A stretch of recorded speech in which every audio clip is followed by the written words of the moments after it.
İndi bir Müslüman gelip Allah Tebarek ve Teala'nın şol has sıfatları var. Şu Huday Tebarek ve Teala'nın fakat özünde bolayan sıfatları, kılık hasiyetleri diyen yalak, şoları başka bir mahluğa da versen, başka da bir mahlukta da şu badi baysan, şuna ne mi diyeceğiz? Şuna şirki bu Huda diyelim. O zaman Allah Tebarek ve Teala'nın bir sıfatı ne mi? Hem yerde hazır nazırlığı ve hem milattan haber varlığı ve her bir yerde çağırdan sen doğan eşitip de kabul ettiği. İşte Allah Tebarek ve Teala'nın bir has sıfatı.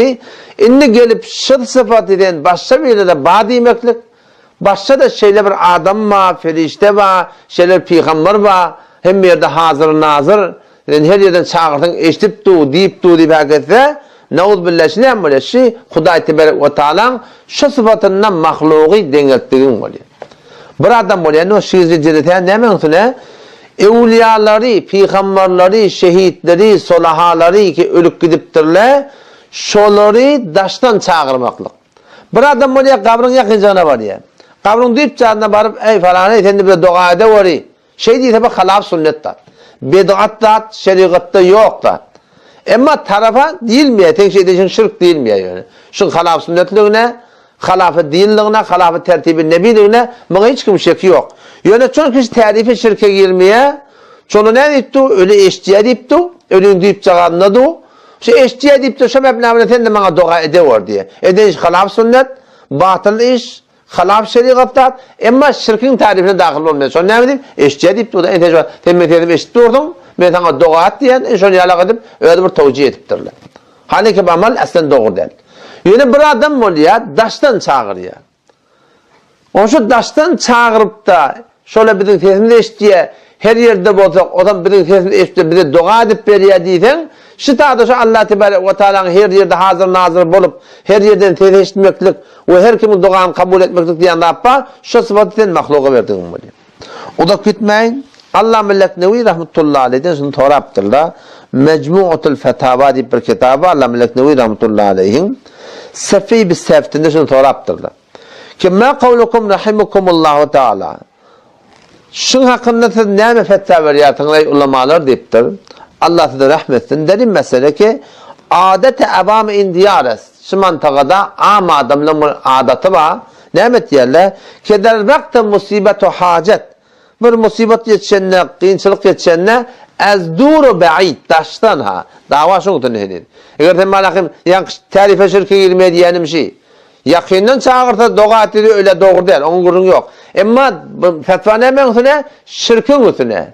O müşrik demekinin üstüne de. Hayti bazada şirk demek diye. Onda diye şu mantıkada adeta avam şüpherim olur ki vakti musibeti hacette ez duru ba'id, taştan Enbiya aleyhisselami, Evliya-i Kirami be tariqi istimdat mihanen. Bir de kömek verdi çağırıyorlar diye.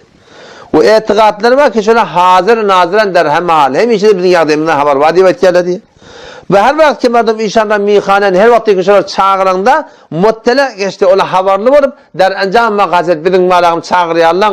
Ne mi maksatları var, ne müşküllerin hakkında? Dua mı kunen? Onu bir de dua et dediktir da. Ya behavet niyata tenne Huday'dan dile var diye oturun elinden. Ya halet nevi tenne oturun elinden dile var. Ya Resulullah tenne oturun elinden dile var. Şu oturun yerine ölüp giden adamı çağırıyor. Şu doğru mu ya? Doğru demiştir. Şöyle cevap veriyor. Hada raculun fasidul akide diye. Şu bir adamı kişinin akidesi fasidçın deyiptir. O ne mi deyip? Belki deyiptir. Bel yoksa aleyhil kufr. Bu dinle çıkmakla mümkün mü deyiptir. O ne zire? O ne deyip böyle öyle? فَاِنَّ سَمَاعَ الْاَوْلِيَاءِ اَنَّدَّاءَ مِنْ بَعِدٍ لَيْسَ بِتَابِدٍ Evliyaları ki ölüp gidiptirler hatta diri olsun. Daştan, çağıranda, kıyıranda eşitmeklik leyse bitabidin. Sabıtlı hatta eşit diye. Şurasının şeriatta yok da açı deyiptir de. O kâtavatı bizim aramı diyor. Yok Huday yetiriyor diye. Baba Huday yetirmeyen şunu deyiptir. Huday eşitmeye deyiptir şola. Huday şöyle haberi yok deyiptir. Kim ayet ya inelekem? Leyse bitabitin. Sabıtlı hatta şeriattan. Sen dini tapmanda Huday'ın olsun oklamalı mı? Şöyle öyle kon yanlış.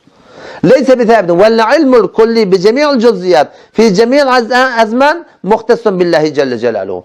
Hem zamanla her bir yağdaydan haberi olmaklık kimin sıfatı diye? Allah tebarek ve teala sıfatı değil. Adam çoğun kişi Hudaý Teala'nın sıfatı, şu Hudaý Teala'nın sıfatını sen mahluka verip dursan, şuna ne mi diye, şuna şirki bu Huda değil diye. Adam şu da edemem Müslüman doğrulum, şunun hakkında bir yani katı gevreğimi çekmek gerek. Nihayeten diyecekler onu ya Allah, evliyaların hürmetine, peygamberlerin hürmetine, şehitlerin hürmetine. Sen şu dünyada da haberden çağırdan, sana aklı yütkeptir diyelim. Sen şu mesela çağıryan, bana falan ver diyen, bana dua edip ver diyen, bunda irat yok.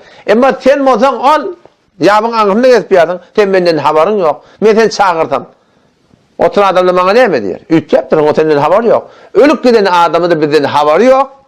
Diriyle yok, gülen haber varlığına. O vakti haber yok. Şöyle çağırmaklık, şu Allah Teala'nın yan hasıfatı var. Şu bilen şunu dengeltmeklik, ve naud billah şuna şirki bu Huda diyorlar. Allah tebarek ve teala tevfik versin. Vesselamu aleyküm ve rahmetullahi ve berekatuhu.